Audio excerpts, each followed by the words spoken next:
Oh hey, Goddess of Fire here, back for a new kind of fire conversation. I know this is weird. Like you can see me, this is my face. Hi. I am actually here to introduce you. I'm dropping things. Here to introduce you to a new kind of fire conversation. Obviously, I said that already. Um, I am starting my Soul on Fire series where we are going to be discussing all things spiritual, um, you know, from A to Z, from alignment to Zen, right? Um, and this is the first member of the series. My notes are fucked up. Anyways, if you see me looking down, it's because I have notes. I have specific notes that I took. But the hot topic for this video is going to be why spiritual awakening sucks. Yes, you heard me correctly. Why spiritual awakening sucks. I feel like the spiritual community kind of mulls over the hard parts and the not so good parts and the unfavorable parts because I'm not really sure why. I think it's because people feel most comfortable with the happy go lucky, rainbows and sunshine, love and light aspects of the spiritual awakening. But I'm here to tell you it's not always that amazing. I'm just going to be honest. It's not always that great. It's not always that fun. It's not always that exciting. Sometimes you're just sitting wrapped up in a blanket trying to console yourself, right? Um, so I've compiled a little list here of some of the more difficult points of the spiritual awakening process that I don't think get talked about enough. So, number one, you feel like your life is falling apart. And I can attest to this. When I had my first spiritual awakening, I literally felt like I was dying. So there's that. That's always fun, right? Um, but yeah, it's like you come to this point where you're just extremely uncomfortable. And I always equate this to, well, I don't always, but once I came to the other side of spiritual awakening, I equated this to I'm on the brink of something big. I'm on the precipice of something amazing, a big shift in a good direction. I feel like any major changes that occur in our lives are always for our highest good. We may not see that straight out of the gate, but we will come to see that with time. Um, and the reason, going back to why it feels like your life is falling apart, is, it's like you start to lose friends. You might start to have friction with family. You may have always had friction with family, but it may just be that it's become that much more prevalent in your experience. And you may be breaking up with romantic partners too. We nobody is safe in a spiritual awakening. Um, but yeah, you also experience unexpected changes to your career or your job situation. You might randomly lose your job, which could feel like the end of the world or like your life is falling apart, but it could just be that that's for your highest good at that point and at that time. Um, you could also have unexpected changes in your home or your living situation. When I had my first spiritual awakening, I lost my job and my home all at the same time. So that was fun. No, no, it fucking wasn't. It was actually miserable and not great, but I made it through. Hey, hi, you can too. Um, but really, you start to question who you are and what you're doing. And that leads me right into the next point. Number two, you have an identity crisis. Because it's like all the things that no longer serve you or that are no longer for your highest good, all these things start to fall away. And unfortunately, we've been programmed for so long to equate all of the things and people in our lives as a part of our identities. And that's why once things kind of slip away and fall through the cracks, we're like, who am I? What am I doing? Help me. Uh, um, but yeah, you just struggle because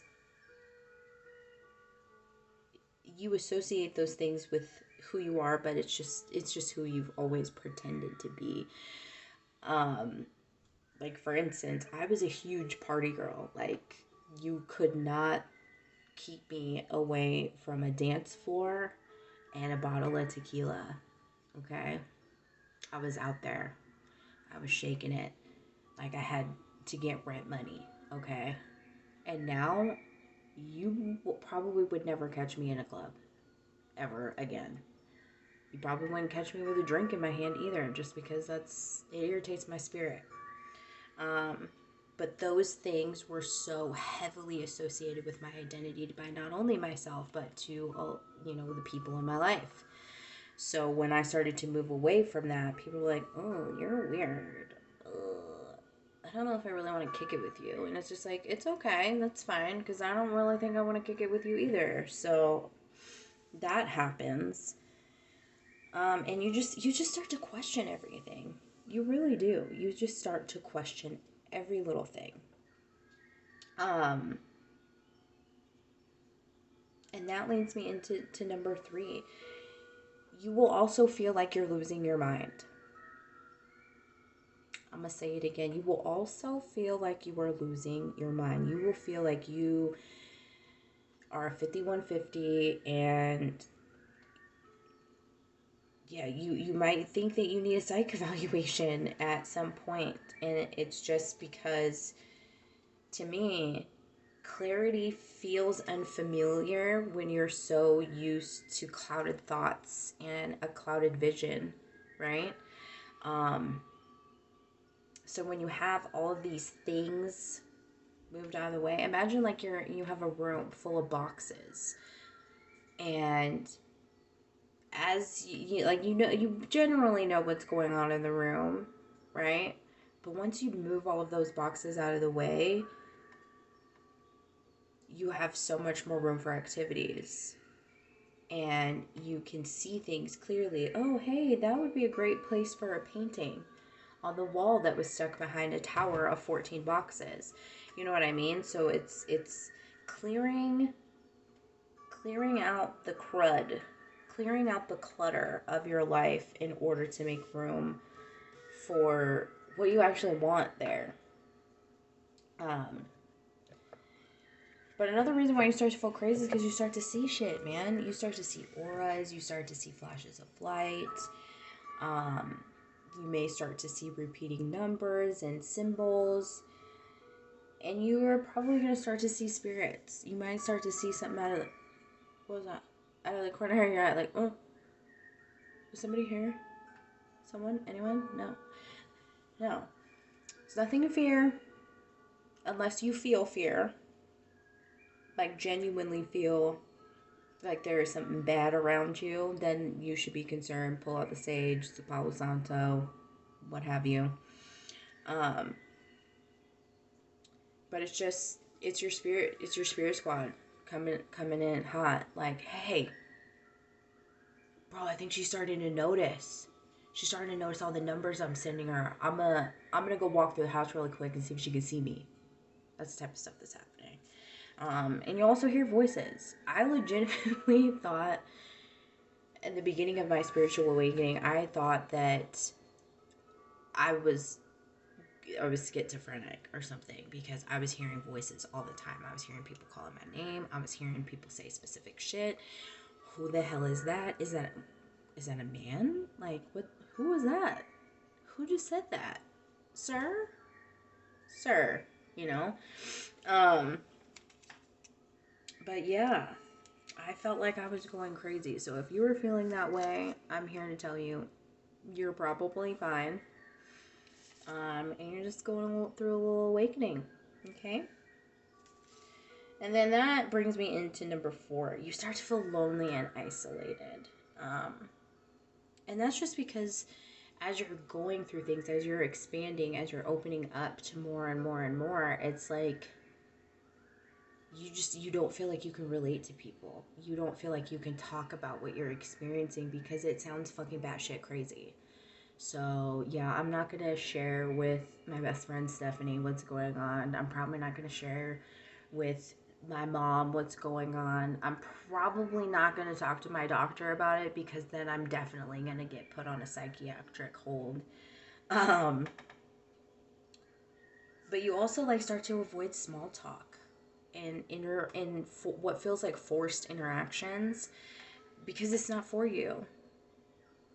It's like, not to say that like people aren't worth your time or anything like that. It's not like you're gonna go through a period of arrogance. You might, and that's a whole nother fucking video. Um,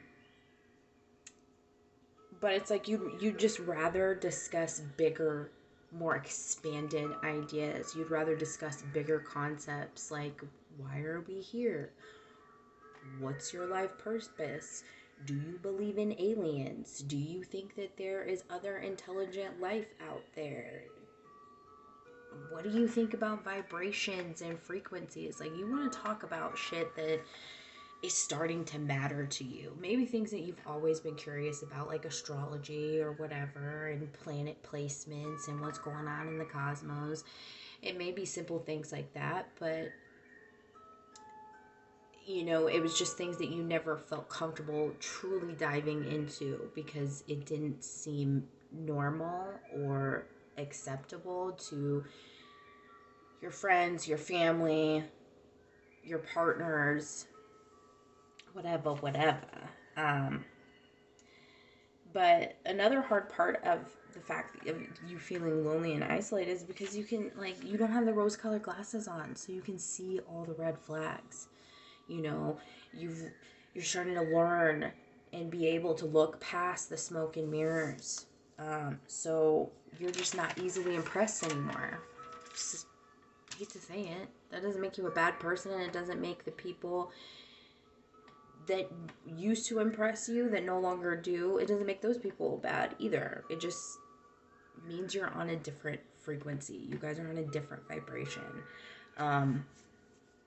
Think of it like walkie-talkies. If the channel isn't coming in clear, you're not going to be able to hear the messages, right? Sorry, I itch my nose a lot. My nose gets itchy, and sometimes I even get sweaty. So if you see a bitch glistening, ignore it, okay? If you see me itching my nose, I don't have a coke habit. I'm just channeling.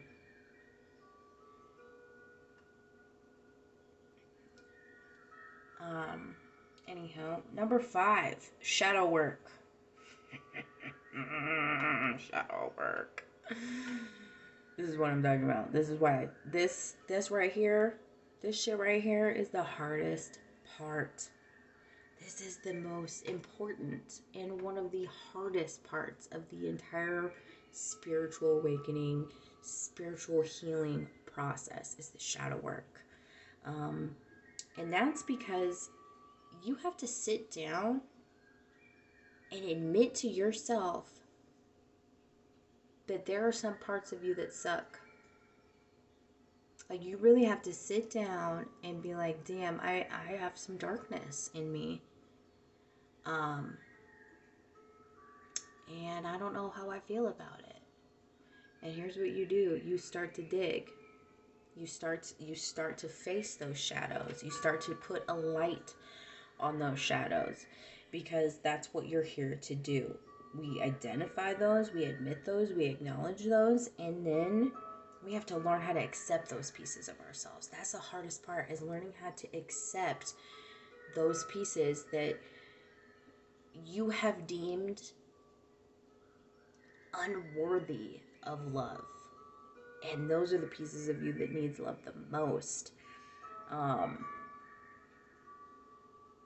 And then after you learn how to accept them, you have to learn how to overcome them. Better yet, you have to learn how to integrate your shadow into your lightness, right? You have to be able to work with both pieces of yourself in order to be whole. Because where there's one, there is another. Where there is light, there is dark. Where there is the sun, there is the moon. Where there is man, there is woman. Where there is, day, there is night. Where there is the sky, there's the land. There's always going to be a perfect balance in everything. And when you're able to integrate all of those pieces together, it makes your life so much more simple. It really does. And some examples of, what is a shadow? What is a shadow? The fuck's a shadow? I know I have a shadow, but I didn't know I had like a spiritual shadow. What the fuck? Well, it comes in many forms. It comes in the form of addiction. It comes in the form of abandonment issues, anger issues, passive aggressive behavior, jealous assness, comparison to others. It comes in the form of no boundaries or weak boundaries. Comes in the form, me personally, one of my shadows is I love gossip. I love to gossip. I do. Gossip girl. Tried and true. I do. Okay? And I have to tell myself sometimes that's not okay. And then I also have to tell myself sometimes, you want to know what? You're just integrating that in your life. You're aware of it. You know it's there. You know it exists. And you know when to contain yourself. That's what it's all about. It's like, I know I'm a gossip girl. I hate to admit it, but I love some drama sometimes. I love to hear it, but I don't want to be a part of it. I love to hear it, but I don't want to be a part of it. Yeah, I'm going to sit back over here with my snacks. I'm going to sip while I listen. But yeah, I was just talking to my husband about that. I was like, damn, I like to gossip. That's so bad. And he was just like, no, you're aware of it. And I was like, you're right. He's like, just don't allow yourself to indulge too much. It's like when you want, I'm going to use alcohol as an example. It's like when you want to have just a drink and you drink too much, you drink past your limit. That's what it is. It's knowing your limits with things. It's knowing how to control the amount of presence it has in your life. Moving right along. Number 6, it's a never-ending story. When you have one spiritual awakening, rest assured you will have another and another and another. Because the universe is testing you. We're always being tested. We're always being encouraged to learn, to expand, and to grow. So you will see things repeat in your life from time to time. And what counts is how you react or don't react. How you are able to graciously move through the ebbs and the flows. Alright? It's never ending. You're going to have another one and another one. DJ Khaled. And another one. Sorry. Actually, that was more Biggie. Anyways, I hope this was a helpful conversation, an honest conversation about why spiritual awakening sucks. Leave comments about, some of your horrible experiences with your spiritual awakening. I'd love to hear them. I'm sure other people in our community would love to have that relation too. So until next time, this has been a great first episode. I'm really awkward on camera. Hopefully that isn't too overly displayed. But as I get used to this and continue on with this series, hopefully I get less and less uncomfortable and awkward. I'm going to be awkward for the rest of my life. That's part of my shadow. So we're just going to embrace it. All right. Anyhow, thanks for your time. Hope this was helpful. Until episode 2. Toodaloo.